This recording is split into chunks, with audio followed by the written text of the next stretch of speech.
Hey guys, welcome back to Entitled Neighbor Stories. In this video, a criminal entitled neighbor built his stupid fence right through my yard and claims that half my property actually belongs to him. Here is what happened. The title story starts like this. When I first moved to the suburbs, the only place I could afford was a pretty shabby looking house on the corner of a nice neighborhood. I was later told by neighbors this used to be called the witch house due to its decrepit state and the strange behavior of its previous owner.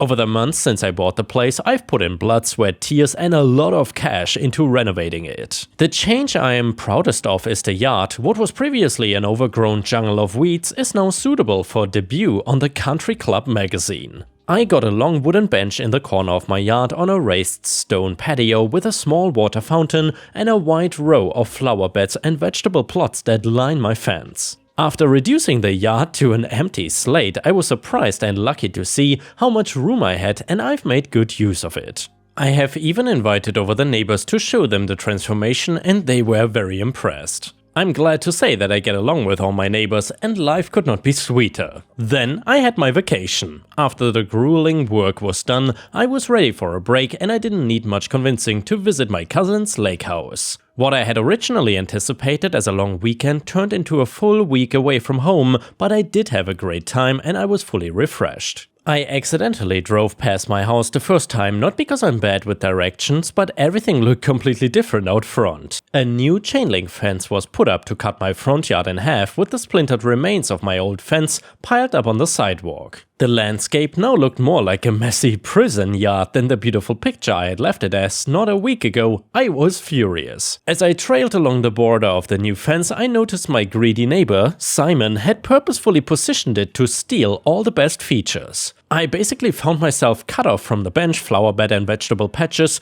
after all the hard work I put into them. I didn't know what caused him to suddenly lash out and stab me in the back like this, but over my dead body would I let this slide. I immediately marched over to their house, leaving my vacation bag still in the car. Simon opened the door as quick as I could knock on it. He must have been watching me from the window or heard me approach maybe. After asking what had happened, he gave me a dumb look. As if I needed to explain myself, though, he made me anyway. Simon confidently claimed that after looking at the property deeds again, he was owed half my yard and that he would have asked me about it if I'd been here. After years of living in the neighborhood, I asked why Simon had never raised it before, but he shrugged it off as being something he missed initially. The whole situation smelled fishy, the timing was too perfect and my vacation gave him the perfect opportunity to enact his plans without interference. He refused to budge on the ownership and says that I had to just deal with it. I guess he forgot how much work I'd put into the place and now he was just trying to bully me out and savor the results. Seeing as how arguing was getting us nowhere, I stormed off, burning any bridge of friendship we loosely had. Now this was war. Simon wasted no time in making sure everyone knows it is his yard now, as he proceeded to make some fairly substantial changes as well. His first task was breaking the water fountain to make pebbles for his driveway before turning his attention to my plants. He dug up all my flowers and vegetables, tossing them into the trash rather than repotting them. All my hopes to get my yard back in one piece were gone and I felt helpless in this moment. I started to look into a lawsuit and after a long discussion with my attorney, I was assured it was possible. It would also be an expensive and long-winded process that could take weeks or months to resolve. By which point the yard would be a wasteland if Simon kept up his destruction. I just about spent every dime I already had into this place and I was not keen on the idea of a bank loan just to set things straight. So instead, it looked like I would have to apply justice my own way, or I suppose revenge was more appropriate. Before I could start thinking about my plan, I had to first make sure I prepared for everything, every little detail. I asked around the neighborhood, doing some digging into the general rules and regulations each homeowner has to follow, and I managed to get some really interesting info from some of the older residents, but I also had to dismiss a lot of gossip about my war for the yard. So after a few days after I emailed the local council office, I had it confirmed my revenge could now begin. I found a few local contractors for the job.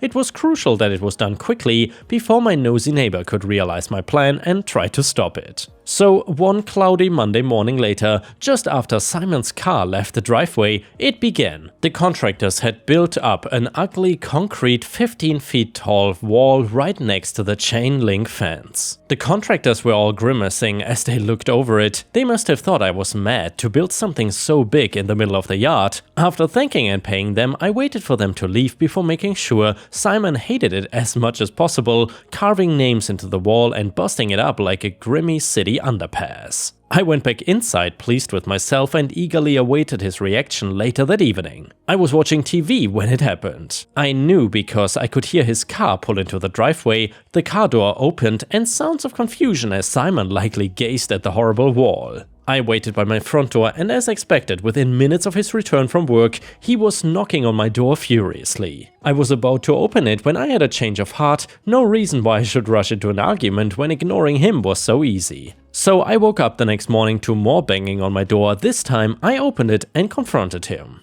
It was very sunny, looking to be a beautiful morning if not for Simon shouting at me. He was furious that I had built the wall and obstructed his yard. Looking over, I could see the sunlight stretched over the neighborhood everywhere except for his yard, which I made sure would never see the sun again. He called me petty, rude and stupid. Petty may have been true, but I shrugged off his complaints the same way weeks before. Then Simon stormed off half an hour later after I casually recited the local rules and regulations, allowing me to build as high on my property as I wanted. In the days after, the stolen yard lost its beautiful green shine as all the grass and plants began to wilt and die. Simon came over a few more times, but I had stood up for myself and he left unhappy each time. A month later, his yard was more mud than grass, partially thanks to the huge storm that we were hit with. Simon might have hoped to increase the value of his property with my yard, but it was now more of an eyesore than my concrete partition. One Saturday afternoon, Simon shuffled into my yard and interrupted my barbecue. I had expected more outrage and entitlement,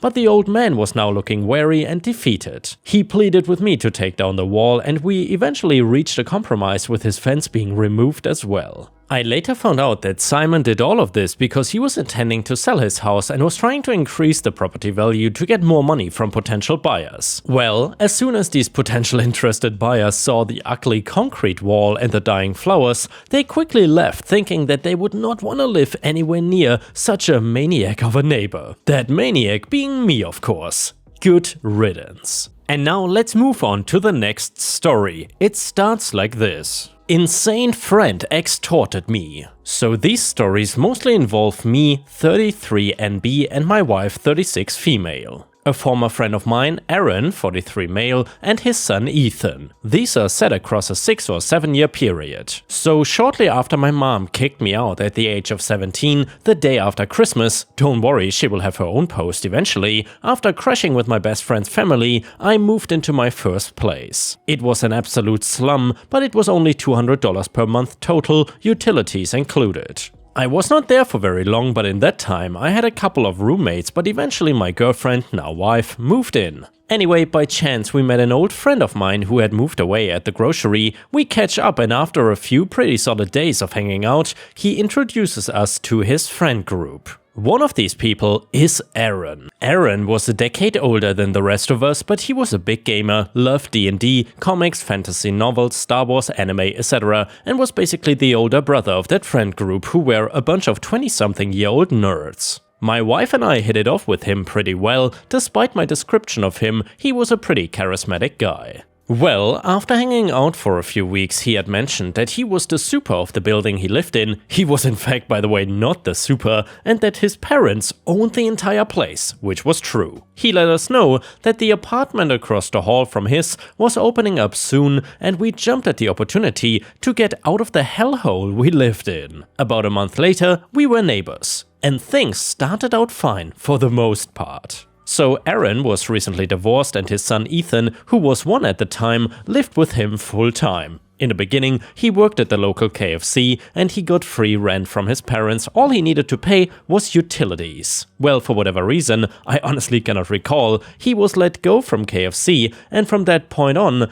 Aaron would not have a job for the next 4 years. Now, I'm not gonna disparage anyone for not having a job, it's happened to me too. However, Aaron at the time was more than capable of working, he just didn't. Instead, he played a lot of games, especially MMOs. He was always hitting up his guildies for cash or gifts, however, this got to the point where people would stop playing with him altogether.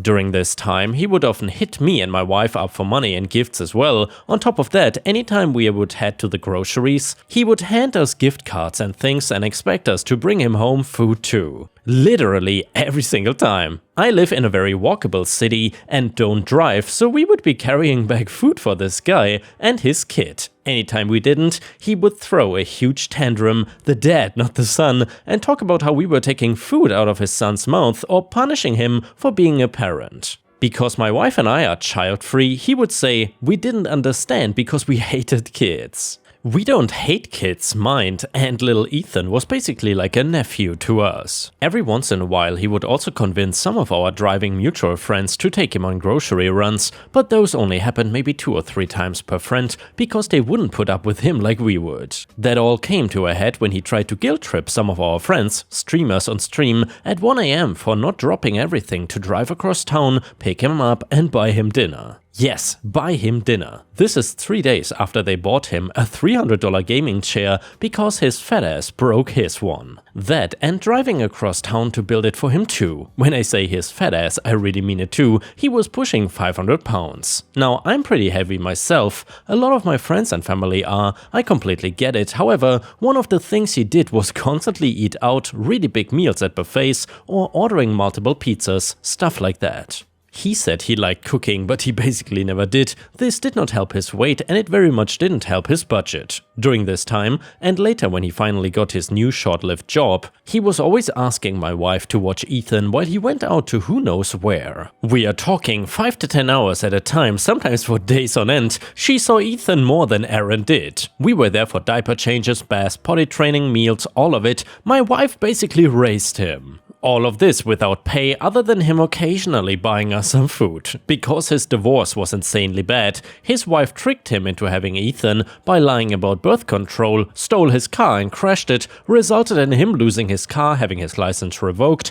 and then cheating on him with his best friend and running away with him. He was super depressed all the time. He was allergic to mushrooms, so he would always say, as soon as Ethan was graduated, I'm gonna buy some magic mushrooms and end it all. Really messed up stuff like that. His place was always torn up as well, the grossest place I've ever seen, and he would convince my wife and me to clean it for him, once again using his son as a guilt trip method. Somewhere along the line he had let Ethan pee all over the floor and spill juice and stuff, so his carpeted floor was always covered in mildew. The bathroom was a wreck as well, covered in human waste, grime and more. There were also toys and trash everywhere. Both he and his son slept on mattresses on the floor as well, because they had to get rid of their bed frames. Why, you may ask? Well, because of the bed bugs, of course. These bed bugs plagued our building for years, but he would not report them to his parents because he said they would kick him out if he or we did. He also had a washer and dryer provided by his parents, unlike the rest of the units in the building, but the dryer broke about 2 years after we moved in, and he wouldn't report it to his parents for the same reason. This meant that he and his son wore wrinkled, mildewed clothes all the time. It got to the point where he convinced my wife to take their clothes whenever she went to the laundromat too, and of course she was paying. Somewhere along the line he got bitten by a spider on his leg, which nearly had to be amputated due to necrotizing. This was apparently a combination of him not going to the ER soon enough and something about his diabetes. Luckily, after making all these plans with us to take care of him throughout his recovery, his leg was actually intact. However, he would then go on to use his rotting leg, his words, to milk more sympathy out of everyone around him. Thankfully, his dad, who also owned some local car washes, ended up hiring him to be a car washer to bring in a bit of money here and there. Don't get me wrong, his parents were abusive a-holes, I get it, but after working there 1 year, he got into a huge fight with his dad about being late all the time and then quitting. At this point, his dad also started charging rent. Because of that whole debacle, we started making big deals for both households to keep the food costs down, all the while still providing free grocery pickups, childcare, laundry services, cleaning, etc.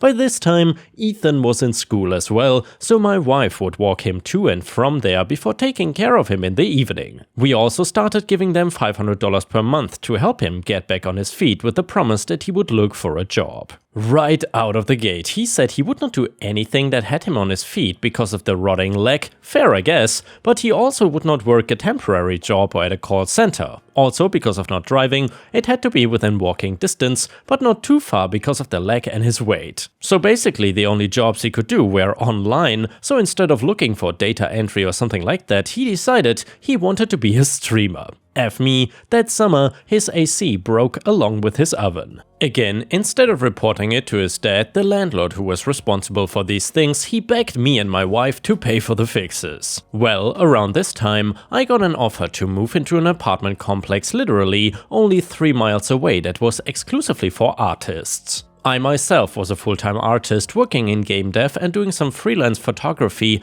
and graphic design on the side. So this was a huge opportunity for me. Well, guess what? He started guilt-tripping me and my wife about it, saying that if we moved away he would never see us again and that we were being unfair to Ethan. 3 miles, that's all. Honestly, I guess he was right, but I'm getting ahead of myself. By this time, all of my friends had had enough of him, they figured he was fun enough to hang out with, but started being a dick to all of them too. Like for instance, storming out of multiple D&D games because he didn't like how they were going and not playing for months before coming back like nothing ever happened, and then doing it all again. No one but me and my wife would even talk to him after all of that, so knowing what an opportunity moving into this artist collective would be, my friends had an intervention with me. They explained that I was being manipulated and that instead of helping him and his son, I was being an enabler and that I needed to move and support my family. Well, with much protest from Aaron, we actually moved away. However, I would still go for visits and my wife still occasionally said for Ethan, we also still paid him $500 per month. And by the way, Ripe Stars, just to quickly interject here, I do not understand why OP and his wife give this guy $500 per month. Is it just because they're being guilt-tripped and feel bad for Ethan? I honestly don't get that part, but maybe I misunderstood something. Anyway, that was until I gave him a cookbook about cooking on a budget and he lost his mind. I told him that I really was not comfortable with him wasting all the money I gave him on junk food and that he should at least try to cook healthy for him and his son. At this point, Ethan was getting bullied for being overweight and his teachers had started saying things. I told Aaron that I was not gonna enable him and that if he wanted my help, he was gonna need to make changes. He was furious, saying that I was just like his dad, who had abused him physically, psychologically and financially his entire life, and that he was gonna do whatever he wanted with his money, and that if I stopped paying him that I was abusing his child. He told me that if I was gonna do that he would never speak to me again, and that would be unfair to Ethan. I straight up told him that was BS and that we can still be in each other's lives, but at this point I felt I needed to remove money from the equation, and he told me that I was making this decision to never see him again. But that was enough, I told him to have a good life. A few years later, I got a phone call from him asking about helping him get into his Minecraft account, which I had gifted him, but I couldn't help, and I also got a message from Ethan asking if we could see each other. I didn't respond because I didn't want to risk being manipulated again by his dad. However, I literally still get stress nightmares about him nearly a decade later. I know that a lot of this was my fault for not setting boundaries, but I didn't know that at the time. I'm just trying to move on now, and that move I made? Best thing I've ever done. The collective helped support my indie game studio, so we are doing good things, including showcasing at the frickin' Smithsonian. And also, I'm now the property manager for the building and I also manage their community gallery. Seriously life-changing stuff, I hope this was a good post. By the way, if you would like to hear more about Aaron, like the time he bashed a door into my head repeatedly because I wouldn't take Ethan to the movies on our adults-only trip, him, me, my wife and another friend, despite his sister agreeing to babysit, let me know. Edit, here are a few common things that have come up in the comments and I wanted to clarify. CPS was involved, Ethan was considered a happy, healthy kid, and CPS has limited resources. Aaron did not beat him, did not even spank him. Compared to most of their cases, CPS was fine with all of this. They just gave lists of things to be improved that always were by their next visit, and yes, Aaron was a crappy person but low on the totem pole by CPS standards. The reason I put up with this is largely because this started basically right after high school for me. Up until that point I was living with my own abusive narcissistic mother. Aaron just made us feel like he was family, and before we knew it, I had slipped back into a similar situation like the one I was in before with my mother. Abuse sucks and doesn't always make sense unless you have lived it. As for my wife, her story is her own, and I won't speak on it. By the way, this was many years ago, and now that we are out, my wife and I have had therapy and have grown to the point where we can set boundaries and cut out parasites like Aaron and my mom out of our lives. We have moved on. I did not post this for sympathy or pity. This was a lifetime ago for me. I posted it because I recently dove into listening to a bunch of these narrated on YouTube, and they reminded me of my former situation, and I hoped you guys would get something out of hearing my account the way I've gotten something out of listening to others. And yes, Sir Kid, thank you very much for posting this story on Reddit. I think it's kind of a cautionary tale, and people who might be in similar situations, maybe they can see this as a warning sign. Honestly, I have so much empathy and sympathy for you. No one deserves to be exploited and abused like this, but I'm glad that in the end you came out on top of this. Props to you, and I do hope that Ethan is better off now. Honestly though, to people like Aaron, I would just say F you. And yeah guys, if you cannot get enough of my content, please don't forget to check out my podcast by searching for Ripe Stories on all major podcast platforms such as Spotify, Apple or Google Podcasts. Furthermore, you can find bonus content by going to patreon.com/ripeyoutube or by clicking the join button here on YouTube. For a small monthly fee, you will get access to dozens and dozens of exclusive videos you won't find anywhere else. Thank you so much for watching, and I hope to see you again tomorrow.